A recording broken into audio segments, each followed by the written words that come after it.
A US newspaper just claimed that联合早报 is influenced by China in its reporting, and 早报 has fought back angrily. Here's a summary of the Washington Post accusation of 联合早报 in Singapore. I'll simplify for you.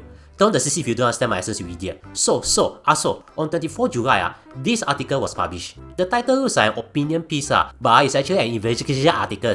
Here's why it's shocking. It claimed that our national Chinese newspaper, 联合早报, is taking China's side in its reporting. Now, must watch out because this is just an allegation, and soon you'll become smarter so you can draw your own conclusion. Before anything, you need to know about the China and US thinking and Singapore's position. China and the US aren't friends with each other, and to them, if you are friends with one, you're enemy to another. Kind of like my wife who once said that if I'm not with her, I'm with another woman.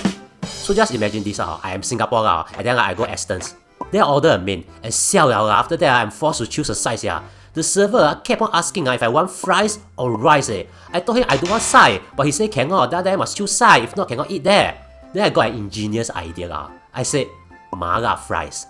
Power, right? Mala is China, and then fries is... 我哪边有电梯上有麻的是叉烧啊？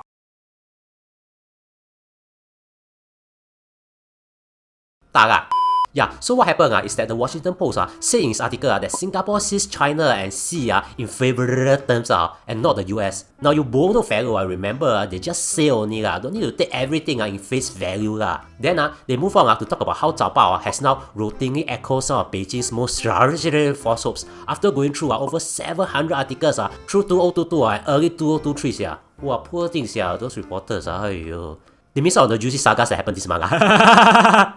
They then claim 早报 has opinion columns from at least 2 officials that's from the government without noting their party as religiously. So why they say 早报 does that? They claim it's due to money.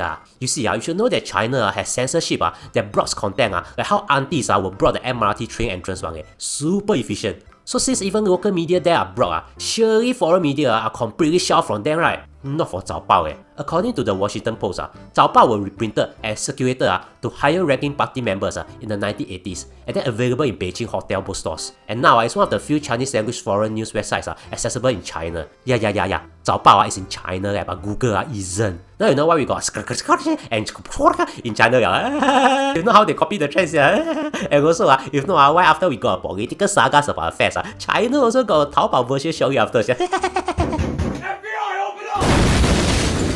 So, the Washington Post claimed they have spoken to 10 current and former reporters from 早报 and they say 早报 depends on China readership for advertisement money and growth. You see, circulation in Singapore has declined. Its print and digital circulation has dropped to 144,000. However, it has 4 million money readers in China.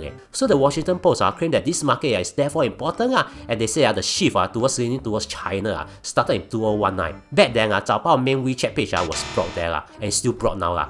It's unknown why it was brought, but the Washington Post claimed that the shift started during this period. Now, is this true? The Washington Post did ask 早报 for comments, and according to 早报, the Washington Post had selectively left out some facts while intentionally highlighting and putting together some information and citing anonymous former and current journalists to paint a negative image of 联合早报. They then say, which is regrettable, but not surprising to us. Wow. Basically, a long story cut short, the Washington Post doesn't actually have a case.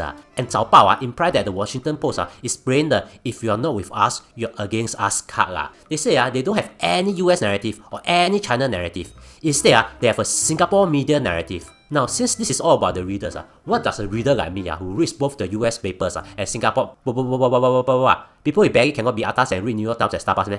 The Washington Post does sound like it's a random sudden attack on Singapore. Cause if you know how the media in the US works, you know that different media will link to different sites one, and they are very obvious one.